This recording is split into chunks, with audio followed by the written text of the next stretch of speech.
ارشاد ہوا یا ایھا الذین آمنو، اے ایمان والو، قاتلوا الذین یلونکم من الکفار، جنگ کرو ان کافروں سے، قتال کرو ان کافروں سے، جہاد کرو ان کافروں سے جو تمہارے آس پاس ہیں، ارد گرد رہتے ہیں، تمہارے قرب و جوار میں رہتے ہیں۔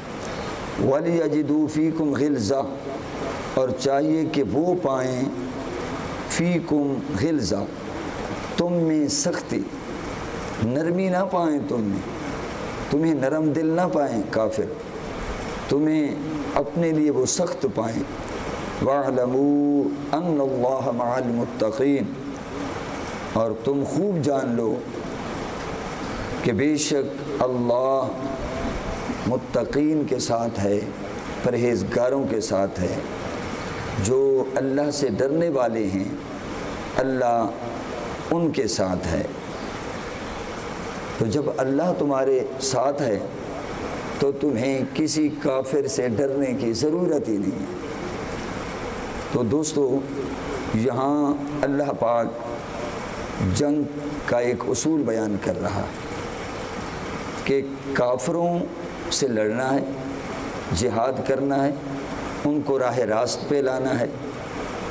تو بجائے اس کے کہ تم دور جا کر جہاد کرو، پہلے جو آس پاس کافر رہتے ہیں، فرمایا وہ شرارتیں کرتے رہتے ہیں، سازشیں کرتے رہتے ہیں، سازشوں کے جال بنتے رہتے ہیں، تو پہلے ان کی خبر لو۔ جو آستین کا سانپ ہوتا ہے وہ بڑا خطرناک ہوتا ہے، تو فرمایا طریقہ یہ ہے کہ پہلے جو قریب ہیں، جنہوں نے بہت ہی طوفان بدتمیزی برپا کر رکھا ہے، پہلے ان کی خبر لو۔ اور ہاں، عقل مندی بھی یہی ہے، آئین بھی یہی ہے، دستور بھی یہی ہے۔ دیکھیں نا، اصلاح کی بات کر رہی ہو نا، اب ایک مبلغ ہے تو اب اس کے گھر میں اللہ نہ کرے گندگی ہو، آلودگی ہو، نعوذ باللہ شراب پینے والے ہوں، غلط کاری کرنے والے ہوں، وہ کیسے آگے چل کر وہ تبلیغ کرے گا؟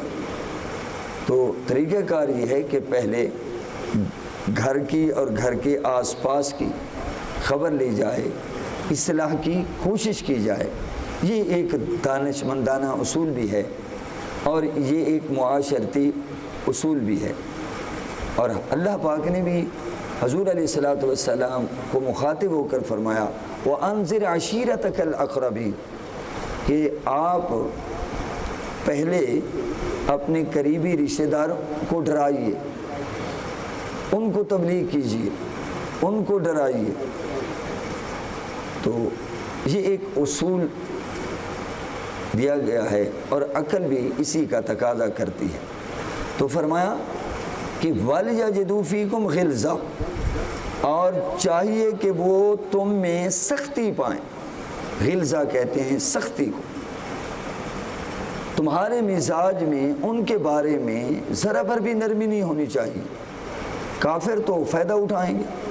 دیکھو، اللہ پاک جو خالق ہے، جو مزاجوں کا خالق ہے، جو فطرت کا خالق ہے، جس نے ہر ایک کے مزاج کو بنایا ہے، وہ اہل ایمان اور اہل تقوی کے مزاج کو جانتا ہے، ان کی سوچ اور فکر کو جانتا ہے کہ ایمان جب آ جاتا ہے، قرآن جب آ جاتا ہے، ایمان غلبہ پا لیتا ہے، قرآن کی روشنی غالب آ جاتی ہے، وہ ہر معاملے میں قرآن سے، حضور کے فرمان سے رہنمائی حاصل کرتا ہے، اور اس کے اندر توحید کا نور جلوہ گر ہو جاتا ہے، تو پھر وہ بڑے سے بڑے طوفان سے بھی ٹکرانے کی ہمت رکھتا ہے۔ تو فرمایا کہ اگر تم کافروں سے نرم لہجہ اختیار کرو گے، نرم لہجہ، تو وہ تو سر پہ چڑھتے آئیں گے، اور یہی ہو رہا ہے ہمارے ساتھ۔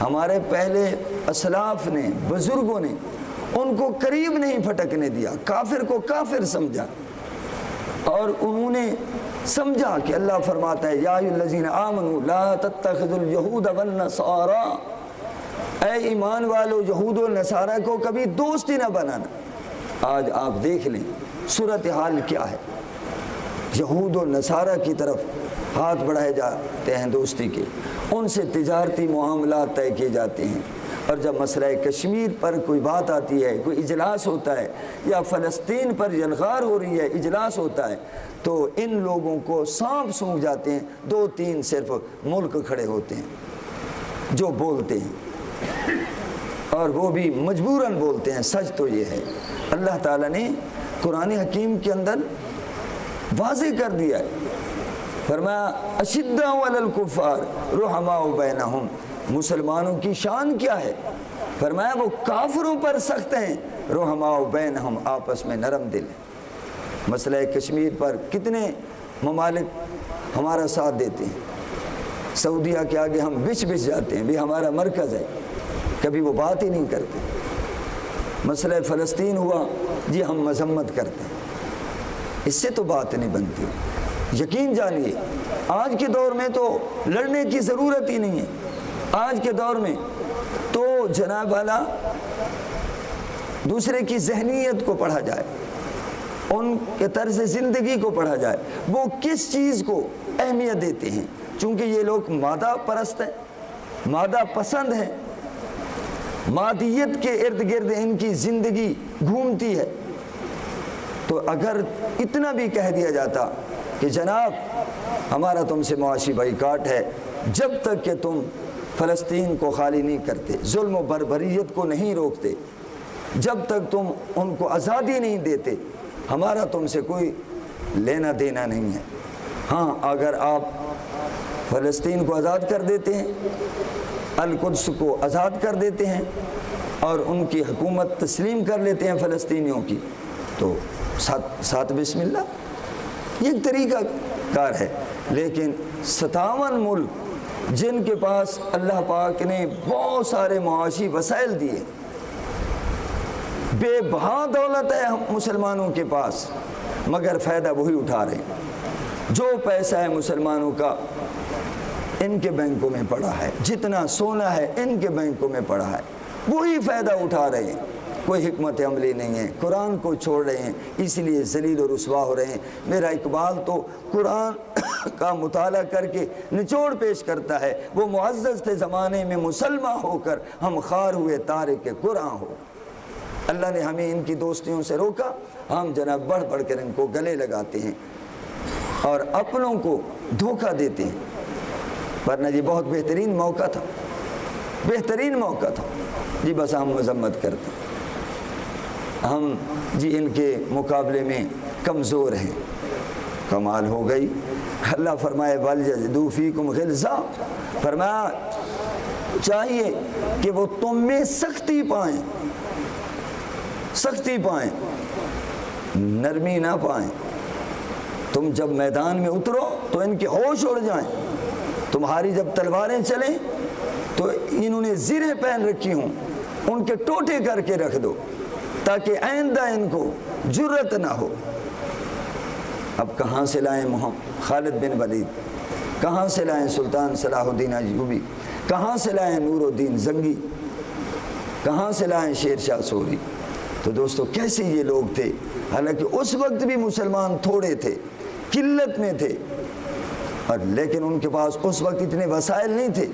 آج تو اللہ تعالیٰ نے بے بہا وسائل سے ہمیں نوازا ہے، پھر بھی ہم ڈرتے ہیں جی، ہم کیا کریں جی؟ پاکستان کا صدر کہے کہ ہم ان سے کیسے لڑ سکتے ہیں، ان کے پاس بڑی طاقت ہے۔ یہ پہلے مسلمانوں نے تو نہیں کہا تھا کہ یہ قیصر و روم، یہ قیصر و کسریٰ تو بڑی طاقت ہے، یہ تو بظاہر سپر طاقت ہے، ہم ان سے کیسے لڑ سکتے ہیں؟ میدان میں اترے، ان کے ہوش اڑا کے رکھ دی اور اسلام کے جھنڈے گاڑ دیے۔ یہ ہے قرآن، ہمیں سمجھنا ہوگا۔ وَلْيَجِدُوا فِيكُمْ غِلْظَةً، فرمایا چاہیے کہ تم میں سختی پائیں، اور سبحان اللہ یعنی جب اترو تو پتہ چلے اسلام کے شیر آ گئے ہیں، اور وہ کافر جو ہیں وہ لومڑی ان کی طرح بھاگیں۔ اور اقبال یہاں بھی کہتے ہیں جس سے جگر لالا میں ٹھنڈک ہو وہ شبنم، دریاؤں کے دل جس سے دہل جائیں وہ طوفان۔ اقبال ایک جگہ پھر کہتے ہیں کہ رزم حق کے باطل ہو تو فولاد ہے مومن۔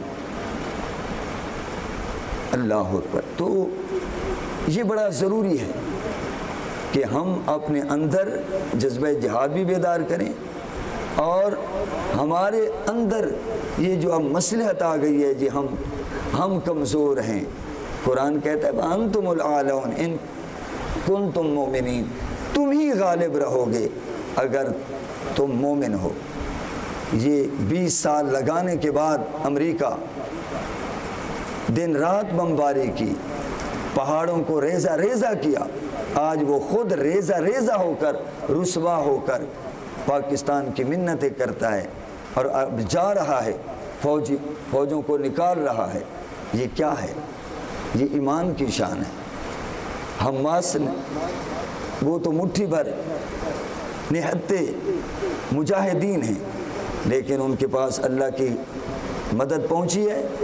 تو اسرائیل جس کو ناز تھا، غرور تھا، میرے پاس جدید ترین اسلحہ ہے، میرے پاس تمام معاشی وسائل ہیں اور میں بڑا طاقتور ہوں، تو حماس کے مجاہدین نے ان کے ہوش ٹھکانے لگا دیے، ان کے ہوش اڑا کے رکھ دیے، پڑخچے اڑا، پھر چیخ رہا ہے کہ مجھے بچاؤ مجھے بچاؤ مجھے بچاؤ۔